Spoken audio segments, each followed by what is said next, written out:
잘 오셨습니다. 여기는 교육에 관한 진솔한 이야기가 있는 교육 공감입니다. 학교 선생님과 교육 전문가, 학부모가 함께 만나 교육, 배움에 관한 이야기를 나눕니다.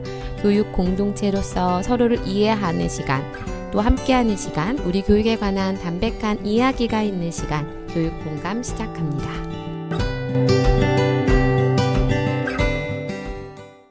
안녕하세요. 수원 공동체 라디오 DJ이자 선행초등학교 학부모 사이다 박은영입니다. 오늘 함께 교육 공감 시작합니다. 이야기 나눠주실 두 분 모셨습니다. 안녕하세요. 네, 안녕하세요. 네, 백곰쌤 백병부입니다. 저는 깨비쌤 선행초등학교 교장 정혜순입니다. 네, 반갑습니다. 교육 공감은 매주 금요일 오전 8시 수원 공동체 라디오 96.3MHz를 통해서 들으실 수 있습니다. 지난 방송 듣기 원하시는 분은 팟빵 어플에서 교육 공감을 검색하셔도 됩니다. 이 프로그램은 시청자가 직접 제작한 프로그램으로 시청자 미디어 재단 방송통신위원회 방송통신발전기금으로 제작 지원되고 있습니다. 8월이 됐어요, 선생님들. 어떻게 지내셨어요? 그 방송통신위원회 방송통신발전기금으로 제작 지원된다는 말을 들으니까 네, 갑자기 이슈가 되고 있죠. 너무 계속 이슈가 저도 읽으면서 막 방송통신위원회. 아하, 그래. 네. 새삼스럽게 네, 느껴지네요. 이게 이제 내년엔 이벤트를 못 읽을 수도 있어요. 그러니까 발전 기금이 없어질 수도 있어요. 그러니까. 네, 제작 지원이 안 될 수도 있어요. 소중한 멘트. 네, 이 수위를 조절하면서 방송을 해야 되겠다는 생각이 갑자기 드네요. 네.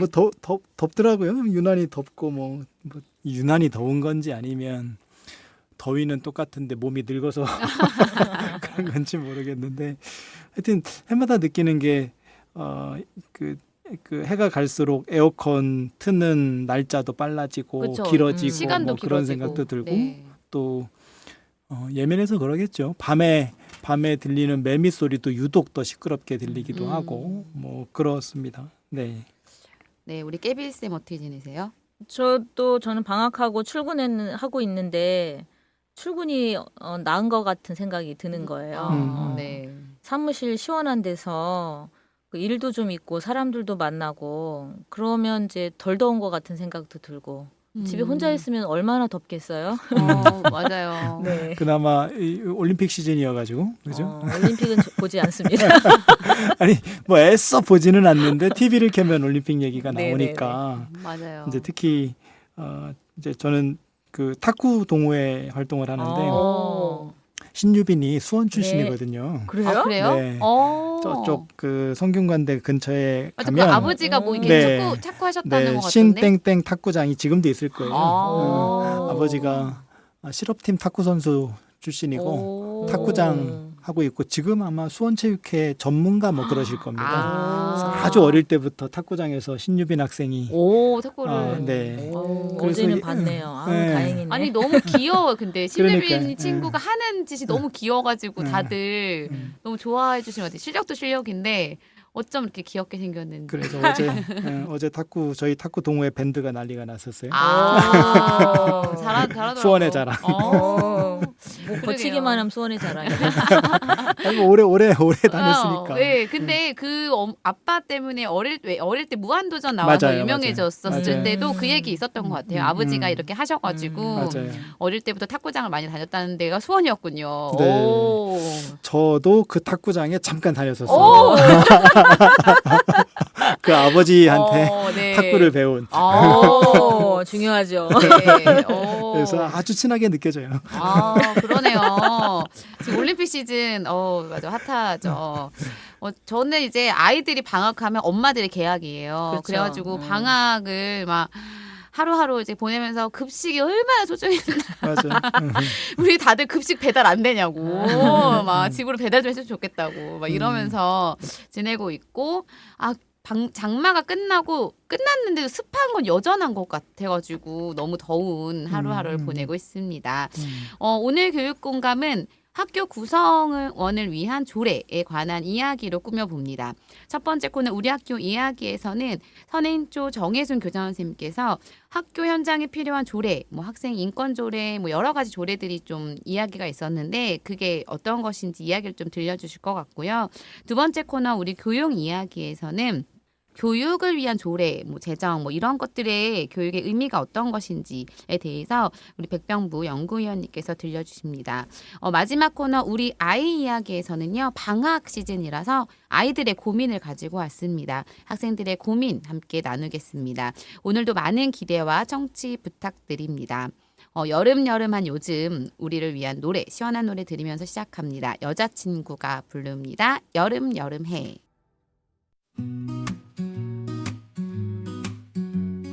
학교에서는 아이들과 이렇게 살아가고 있어요. 우리 학교 이야기 깨비쌤과 이야기 나누며 교육에 한 걸음 다가가요. 우리 학교 이야기 배움이 있는 교실 아이들이 꿈꾸는 교실 함께 만들어 봐요.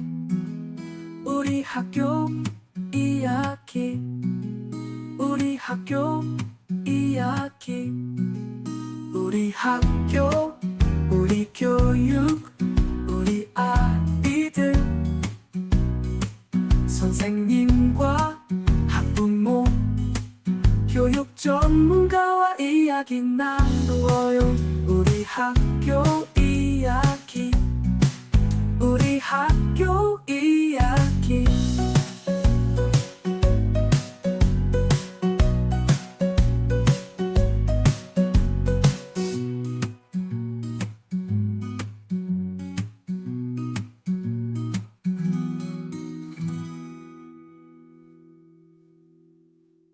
안녕하세요. 수원 공동체 라디오 DJ이자 선행초등학교 학부모 사이다 박은영입니다. 오늘 함께 교육공감 시작합니다. 이야기 나눠주실 두 분 모셨습니다. 안녕하세요. 네, 안녕하세요. 안녕하세요. 네, 백곰쌤 백병부입니다. 저는 깨비쌤 선행초등학교 교장 정혜순입니다. 네, 반갑습니다. 첫 번째 코너 우리 학교 이야기 문 열었습니다. 깨비쌤 오늘 이야기 시작해 주시죠. 네, 근데 학교 구성원을 위한 뭐 조례이지만 네. 학교가 사실 잘 몰라요. 그렇죠. 근데 그래서 저도 공문으로 낯선 글자를 보기는 했는데 그 참 찾아봤거든요. 그랬더니 교육부가 지난해 11월에 학교 구성원의 권리와 책임에 관한 조례 예시안을 각 시도교육청이 안내했고 경기도교육청은 5월에 교원의 교권과 교육활동 보호에 관한 조례와 또 학생인권 조례를 통합하자. 그래서 모두를 포괄하는 조례 제정의 필요성이 있다.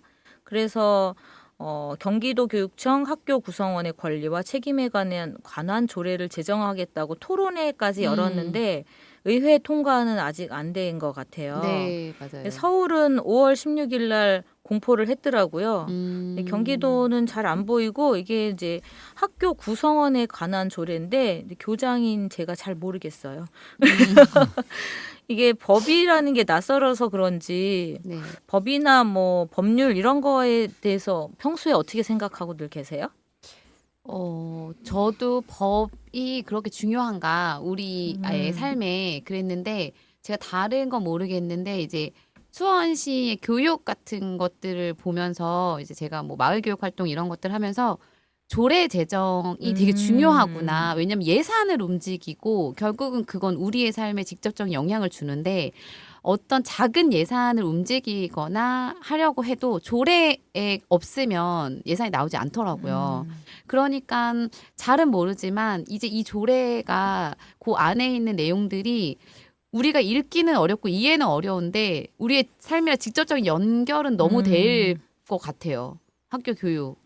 그리고 좀 이게 인권조례 작년에 서희초 사건도 관련해서 학생 인권조례와 결합되면서 미묘하게 그 뉘앙스들이 좀 바뀌는 것 같아서 어쨌든 조례가 공표가 된다 하면 지금은 잘 못 느끼는데 실질적인 변화들이 시행령처럼 막 내려오지 않을까요? 그럴 것 같은데 우리 빼꼼쌤 어떻게 생각하세요? 일단 조례는 지방자치의 아주 구체적인 산물이죠. 그러니까 지방 의회가 법률 행위를 할 수 있는 게 조례를 제정해서 이제 하는 거니까 그게 그 시 단위의 그 조례도 있고 또 도 단위의 조례도 있고 뭐 교육과 관련된 거는 우리나라는 이제 교육자치 일반자치가 분리돼 있으니까 네, 네.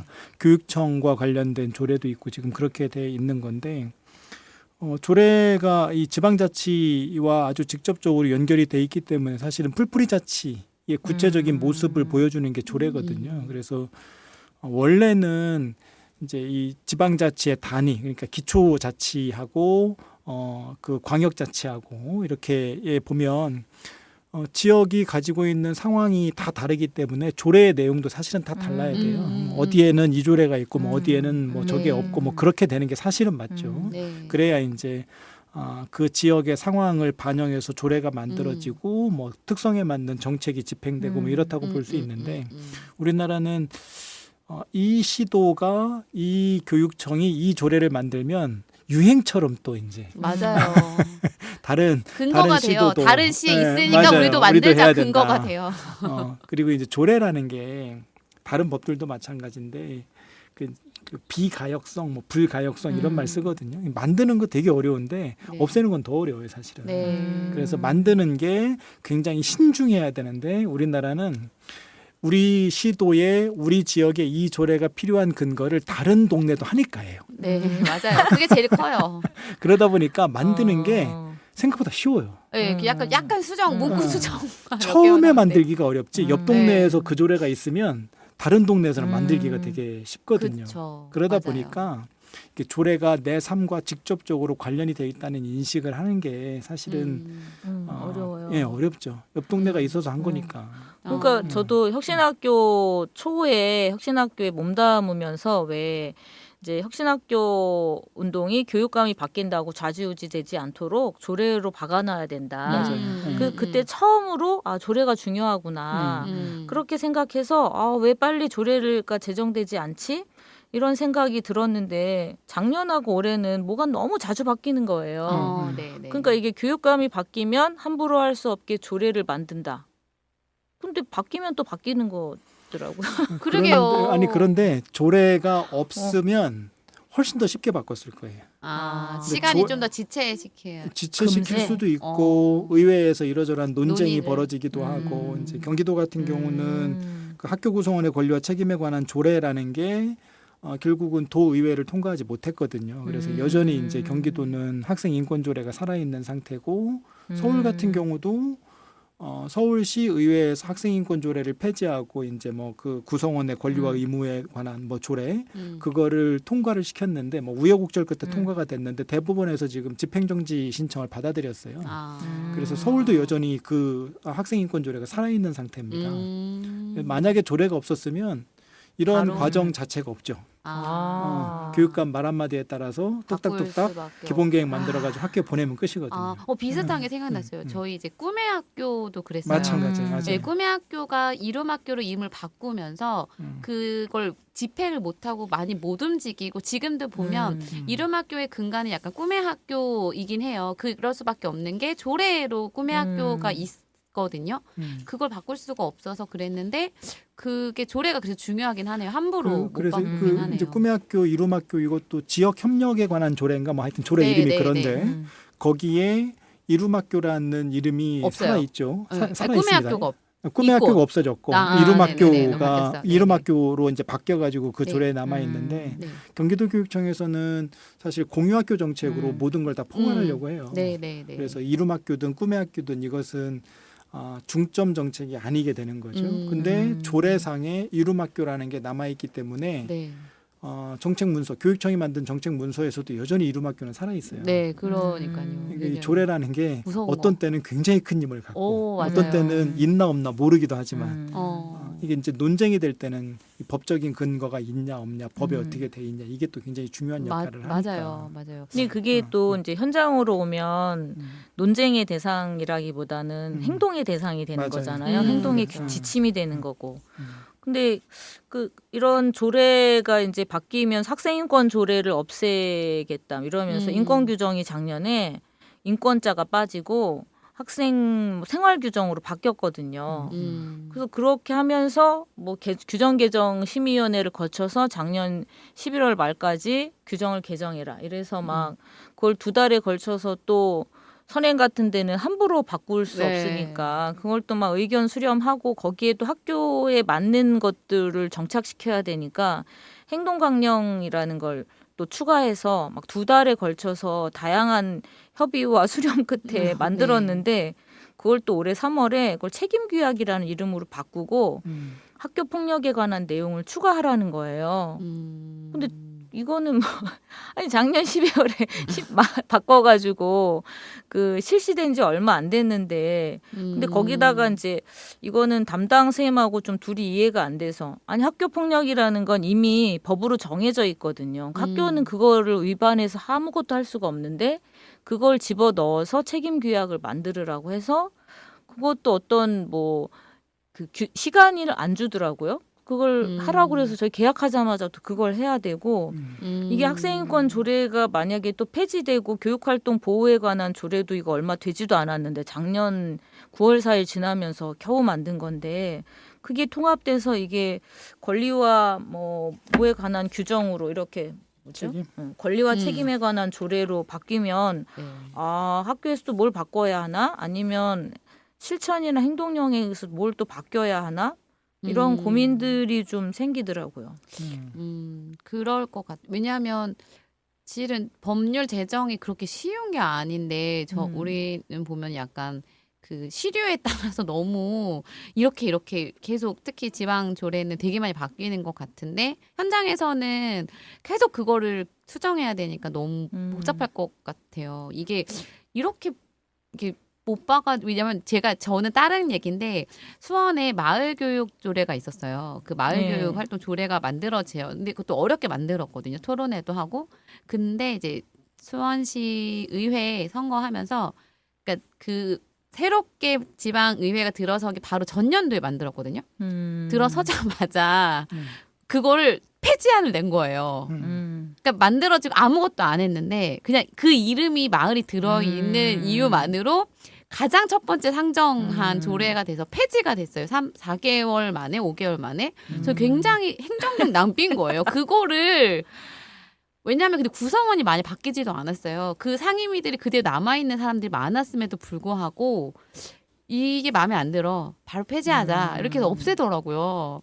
그런 게 좀 아쉬운 것 같아요. 이렇게 너무 뒤집기 잘하는 거를 막을 방법은 그렇죠. 없나? 그리고 법이라는 게 최신법 우선이잖아요. 그러니까 이게 이 쇄신법에 대한 학교 현장이나 일반 국민들이 그때그때 발로 캐치하고 이러지 않잖아요. 맞아요. 저도 처음으로 이번에 조례 예시안을 좀 봤는데 거기에 교장의 책무가 있어요. 처음인 것 같아요. 문서에 교장의 책무를 보니까 뭐가 있냐면 구성원에 대한 권리 존중, 갈등 조정, 의견 수렴 이런 책무가 있다 이렇게 써 있는데 이런 조항이 없어서 그동안 교장들이 일을 열심히 안 했구나 이렇게 봐야 되나?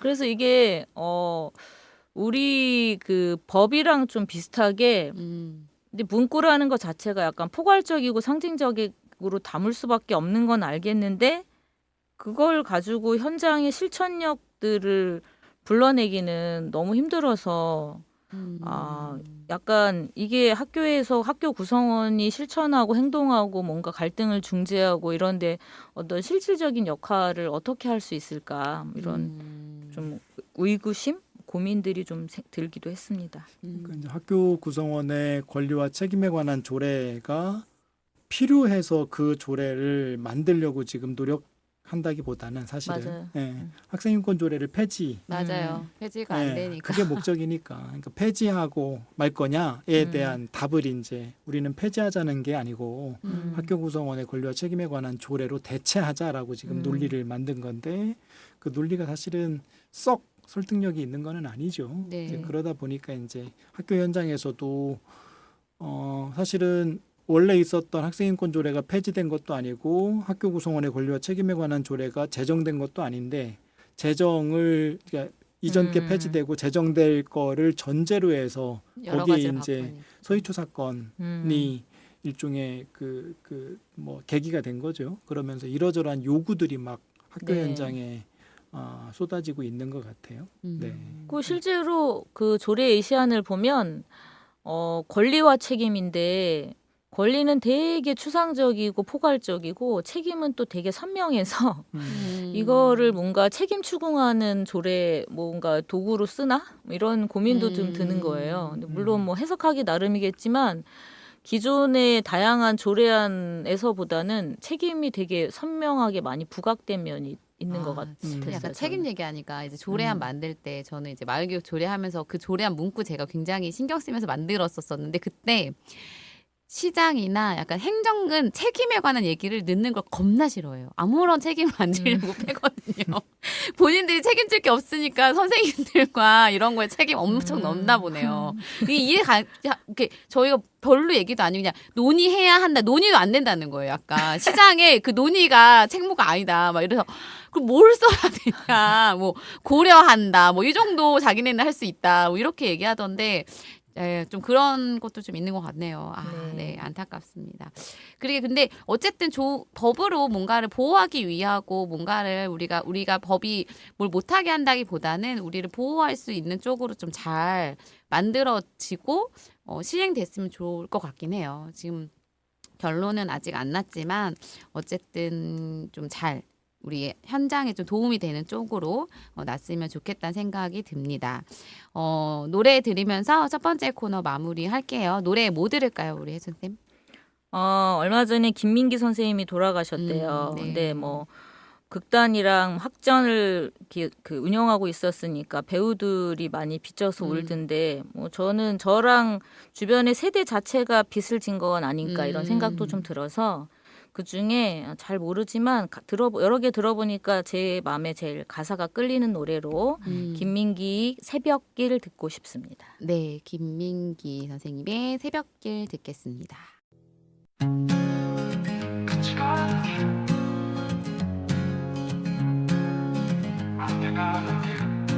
우리 교육 이야기 우리는 무엇을 배우고 우리는 무엇을 가르치고 우리는 무엇을 생각해야 하나 우리 교육 이야기 쌤이 들려주시는 우리 교육 이야기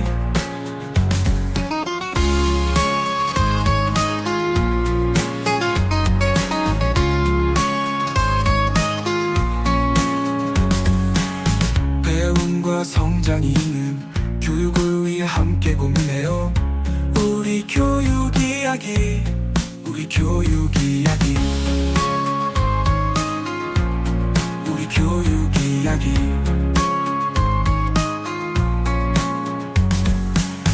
우리는 무엇을 배우고 우리는 무엇을 가르치고 우리는 무엇을 생각해야 하나 우리 교육 이야기 쌤이 들려주시는 우리 교육 이야기 배움과 성장이 있는 교육을 위해 함께 고민해요 우리 교육 이야기 우리 교육 이야기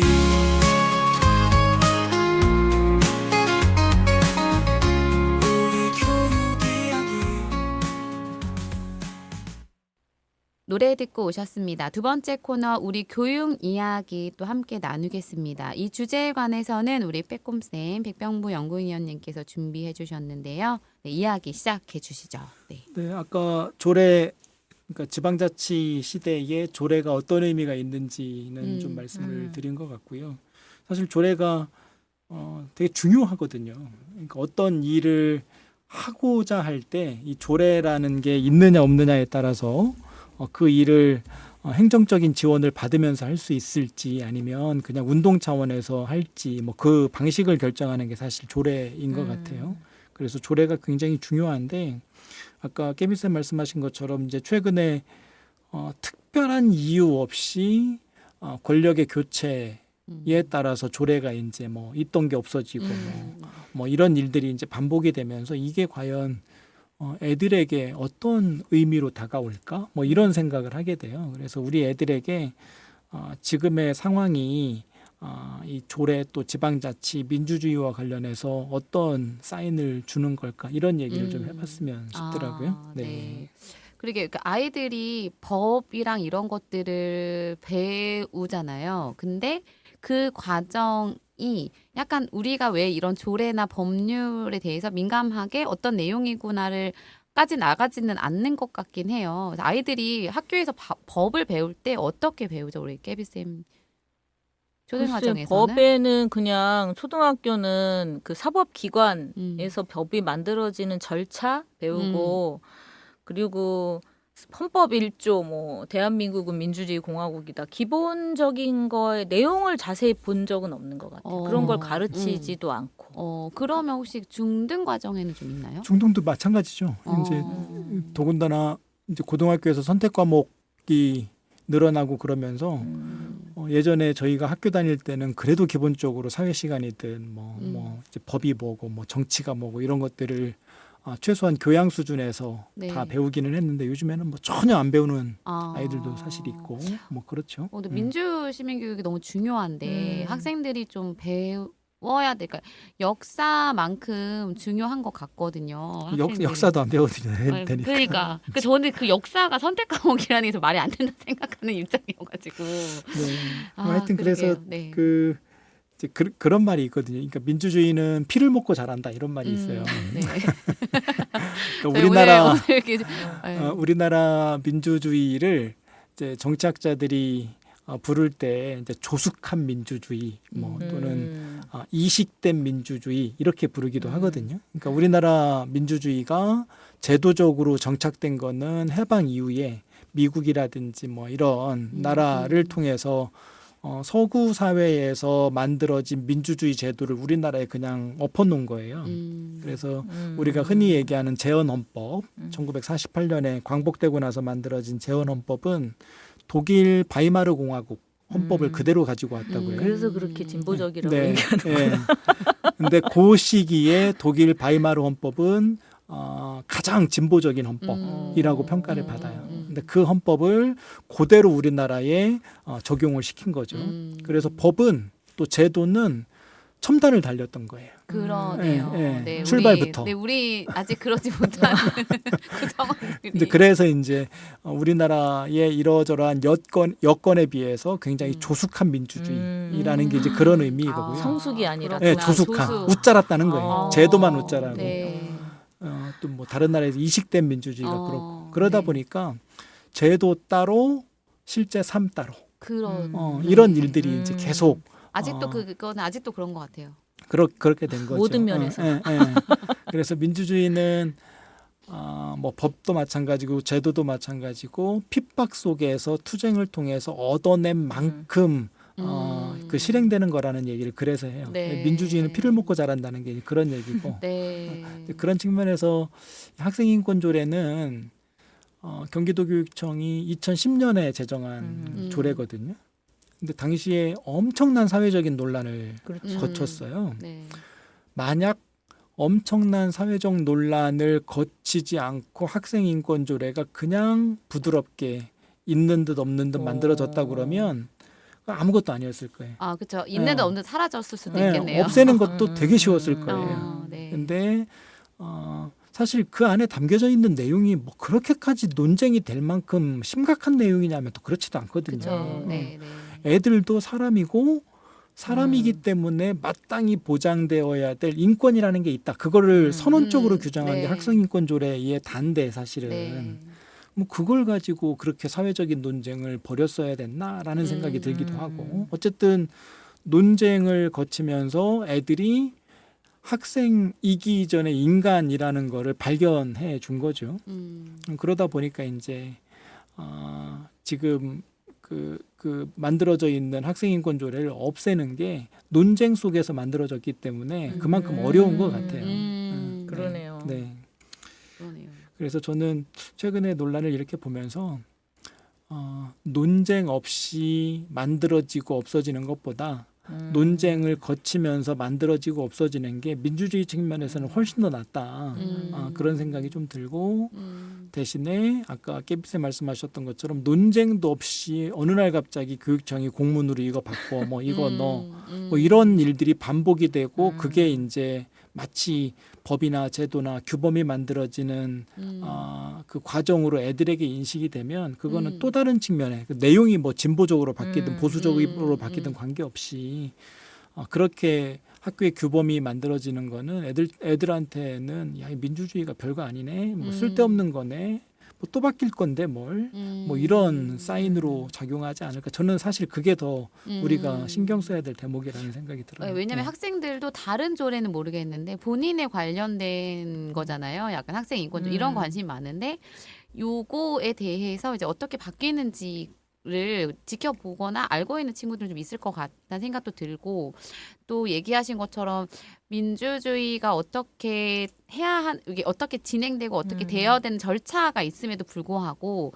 그것들을 이제 학생들이 배울 기회, 학생들이 알 기회들이 별로 없다는 건데, 이건 성인들도 마찬가지인 것 같아요. 저희들도 그거에 대해서 깊이 고민해 보지 않는 사람들이 많기 때문에 늘 이거는 그냥 정치인들의 싸움, 그러니까 법은 나랑 멀고 그냥 이건 저것 때문에 싸우는 거로 치부를 하는 경우들이 많은데, 우리가 어떤 법을 제정함에 있어서 사회적 논의는 우리가 하는 사람들이라는 거를 좀 잊지 않았으면 좋겠네요. 그래서 지금 상황을 교육적으로 잘 뭐 활용이라는 말이 적절치는 않은데 어쨌든 교육적으로 잘 활용해서 애들에게 법이 또 인권이 조례가 어떤 건지 또 어떻게 바뀌고 또 변할 수 있는 건지 이런 것들을 좀 가르쳐주는 게 필요하겠다는 생각이 그러게요. 들더라고요. 그걸 어떻게 가르쳐줘야 되는지 누가 가르쳐? 왜 이 옛날에 과정 자체가 아주 중요한 수업의 소재예요. 그걸 저는. 수업을 대통령 사회 선생님들이 옛날에 학교마다 헌법을 만들었으면 네. 좋겠다 얘기하신 네. 적 있잖아요. 네.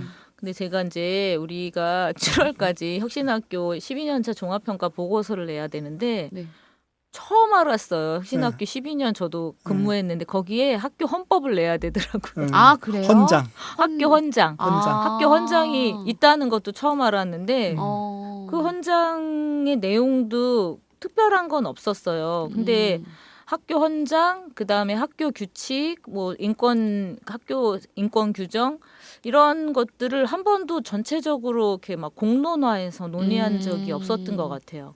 그거를 예전에 선행에서는 처음에 혁신학교 할 때 3주체 약속, 학생의 약속, 뭐 교사 약속, 학부모 약속 이런 것들은 되게 시간을 두고 그 고민을 해서 그렇게 많이 변하지 않고 조금씩 수정 보완하고 한 10년 정도 유지하고 있는데, 올해 작년에 처음 그 행동 강령을 만들면서 아이들이 정말 한 줄 가지고 이걸 넣네 맞네 애들이 막 토론하고 막 그 자기들 이제 논쟁도 하고, 근데 그 교사들이 그걸 보면서 그렇게 좋았나 봐요. 맞아요. 그래서 힘을 발휘하는 것도 있는 것 같아서. 근데 우리는 그거 하나 하느라고 2달 걸렸는데 이거를 이렇게 뚝딱뚝딱.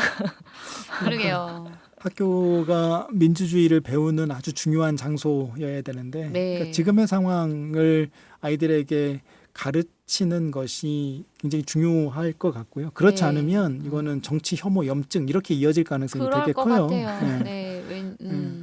민주주의가 뭐 사실 제일 좋은 어떤 해법을 가지고 오는 그런 제도라기보다는 네. 그 과정에서 여러 사람들의 목소리가 반영될 수 있는 체제이기 때문에 네. 의미가 있는 건데 네.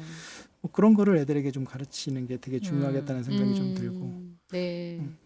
그러게요. 이게 약간 이제 보면은 하나의 측면이 아니라 여러 다각도로 사회를 바라볼 수 있는 힘을 정말 교육을 통해서 길러야 될 것 같아요. 이거는 어디서도 알려주지 않은데 학교라는 곳이 작은 사회이고 이 안에서 우리가 해볼 수 있는 여러 가지들이 있잖아요. 근데 그 중에 이제 아까 얘기 나면서 생각이 든 건데, 법에 관한 거, 법률, 아이들이 이런 거, 우리 민주주의는 이런 법에 의해서 돌아가고 있고 이런 기초적인 상황이 되는 것을 배울 기회가 많이 없구나. 그래서 요런 지점들이 많이 있었으면 좋겠다. 근데 제가 알기로는 민주시민교육 그거가 없어져, 용어 자체를 못 쓰게 해서 또 그것도 많이 바뀌었더라고요, 용어를. 그럼요. 네, 세계 시민교육으로 바뀌었어요. 네, 그래서 어쨌든 어제 세계 시민 교육이 뭐가 됐든 교육의 내용으로 좀 아이들에게 법과 조례가 멀지 않은 우리가 함께 논의해야 할 대상임을 좀 아는 시간들이 있었으면 좋겠습니다.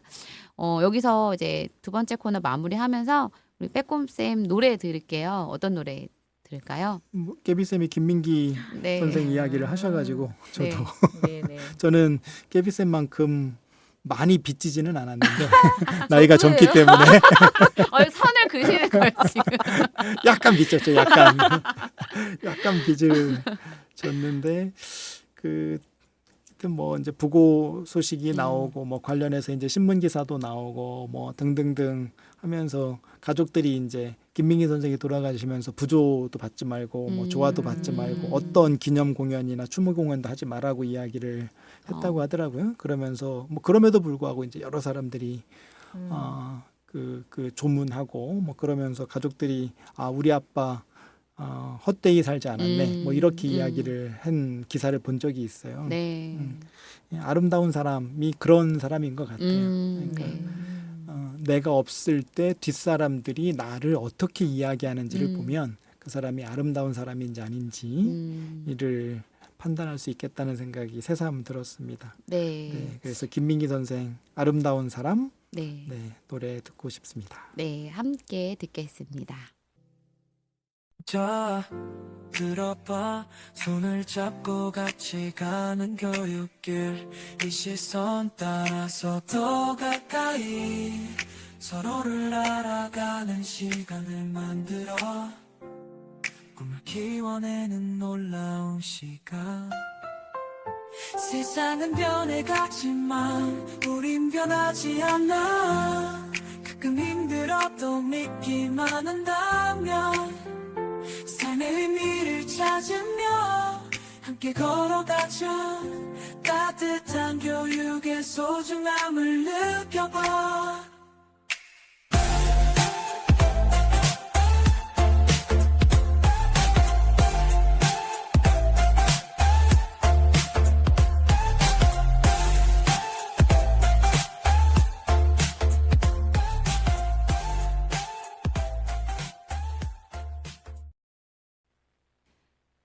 노래 듣고 오셨습니다. 마지막 코너 우리 아이 이야기 함께 나누겠습니다. 오늘의 사연입니다.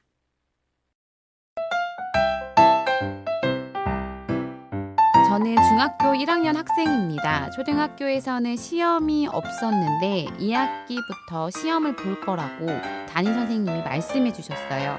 중학교에서 본다는 시험은 어떤 종류일까요? 무엇을 준비하면 되는 건지 궁금합니다. 그리고 혹시 시험을 잘못 보면 불이익이 생기나요?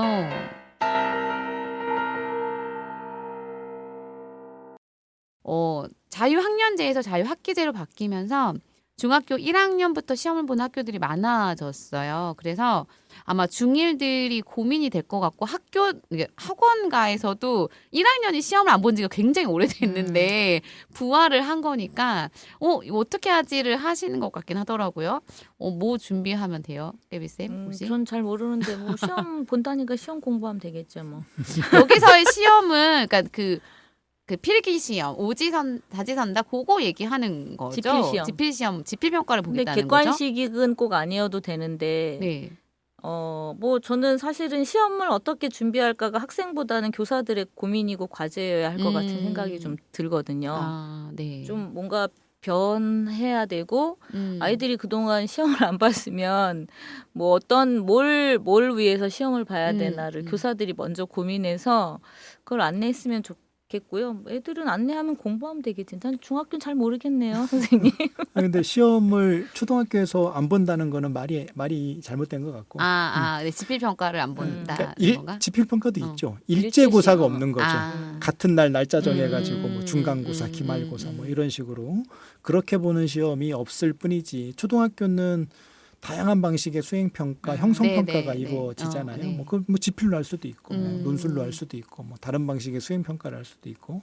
근데 중학교에 가면 안 그런 학교가 일부 있기는 한데 대부분의 학교가 이제 기간을 정해가지고 그때는 모든 과목에 다 시험을 보는 네. 중간고사, 제 생각에 이 기말고사. 친구 그거 되게 OMR 쓰는 거 있죠. 약간 OMR을 보고 OMR 카드로 여전히 그 지필고사 하면 사지선 나오면 그게 나오잖아요. 그거를 얘기할 것 같긴 해요. 일제고사, 그러니까 같은 네. 날 보니까 성적 네. 처리를 편리하게 하기 위해서 OMR 처리를 하는 네. 거고, 뭐 네. 그렇게 하는 건데, 뭐 시험 학교 상황에 따라서 시험을 같은 날 일제고사식으로 중간고사나 기말고사처럼 뭐 그렇게 보면 뭐 잘 보려고 노력을 하는 게 맞기는 한데 중요한 거는 중학교 시험이 인생에 미치는 영향은 없다고 봐야 돼요. 아, 사실 네. 그러니까 이제 있는 경우가 이제 두 가지인데 네. 아주 극단적으로 잘하는 아이, 그래서 아주 특별한 고등학교를 진학하려고 하는 애들은 매번 시험이 되게 중요하죠. 네. 그 뭐 특목고는 뭐 네. 자사고 가고 싶은 예, 친구들이요. 네. 또 반대로 아주 유별나게 공부를 못하는 친구들은 그 성적 결과에 따라서 이제 뭐 소위 얘기하는 인문계 고등학교나 특성화 고등학교나 또는 뭐 우리 동네에 있는 학교를 못 가고 조금 떨어져 있는 학교를 가야 되는 네, 경우도 지역에 사실은 따라서, 있고 네, 그쵸. 고등학교 정원이 지금 뭐 대부분은 뭐 그렇지는 않은데 네, 네. 일부 지역에서는 그런 경우도 좀 있으니까 뭐 그렇지 않으면 한 90, 그러니까 중학교 학생들 중에서 95%는 중학교 성적이 끼치는 영향이 인생 전체로 보면 없어요. 그렇죠. 그러니까 학교 자기 성적 만족 자체만으로 혹은 부모님 간의 비교가 문제인 거지. 아예 엄마 만족. 네, 그럼 아예 좀 괜찮다 내려놔라. 못 봐도 괜찮다. 이런 거. 못 봐도 괜찮다. 뭐 그 말이 틀린 말은 아닌데 그렇다고 네. 일부러 못 볼 필요도 없고. 그렇죠. 근데 요즘 중학생들이 왜 그 수포자들이 5학년부터 나온다고 하잖아요. 근데 3학년부터 네, 나오는 뭐 학교에서 중학교 1학년인데도 나는 공포자야, 안 할 거야, 뭐 이런 애들이 있다고는 하더라고요. 그래서 저도 작년에 들었어요. 5학년 애들한테. 수학 안 해? 저 수포자입니다. 정말. 그러게요. 어쨌든 좀 도전하고 뭔가를 해보는 시간, 점검의 시간으로 삼고 그래도 학생이니까 뭔가를 좀 준비하면 좋을 텐데 그게 다는 아니다. 이거 좀 기억하면 좋겠습니다. 오늘 방송도 이제 쭉 이야기하면서 순식간에 지났는데 어떠셨나요? 이야기 뭐 남는 거 어떤 거 한마디씩 하고 우리 마무리 지을까 봐요. 네, 빼꼼쌤. 뭐 조례 얘기도 했고 뭐 민주주의 얘기도 했고 뭐 또 마지막에 시험 얘기도 했고 뭐 그렇기는 한데 뭐 그럼에도 불구하고 김민기 선생 얘기는 한 번 더 네. 우리가 가슴에 좀 담고 가야 되는 게 아닌가. 네. 맞아요. 그 약간 시대마다 대표되는 인물, 이때 딱 떠오르는 인물이 된다는 것도 되게 그분께는 영광이었을 것 같고 그것 때문에 영향을 받았던 모든 사람들이 기억해 주는 거 이거가 되게 중요할 것 같다는 생각이 드네요. 우리 깨비쌤 어떠세요? 네. 저는 그 중요한 줄 아는데 정말 그 공부가 안 되는 분야가 법이랑 돈 경제 이런 거예요. 그거 없이 살아도 되니까 그런 거예요. 저는 그거 없이 살면 안 되니까 공부를 하는 거고. 그런 거죠. 아유, 저희 또 여유가 넘쳐가지고. 근데 어쨌든 공부하는 좋은 기회가 되었습니다. 네. 법 없이 사는 사람이 제일 부럽죠. 네, 저도 이거 이제 준비하면서 이 주제 때문에 막 기사를 엄청 찾아봤거든요. 그래서 아직 경기도는 그게 안 됐구나 이렇게 보면서 좀 내용을 들으시는 분들은 모르셨던 분이 되게 많았을 것 같긴 해요. 네, 그래서 오늘 이야기가 좀 도움이 되셨으면 좋겠습니다. 오늘 학생 이야기 고민이 마지막이었는데요. 힘내라는 말보다 편하고 잘 될 거야라는 말보다 솔직한 말이 괜찮아라고 얘기하더라고요. 청소년들이 여러 가지 질문이 생겼을 때 이 노래를 들으면서 좀 괜찮다라고 다독이기를 바라봅니다. 소란의 괜찮아 들으면서 물러갑니다. 함께해 주셔서 감사합니다. 고맙습니다. 고맙습니다.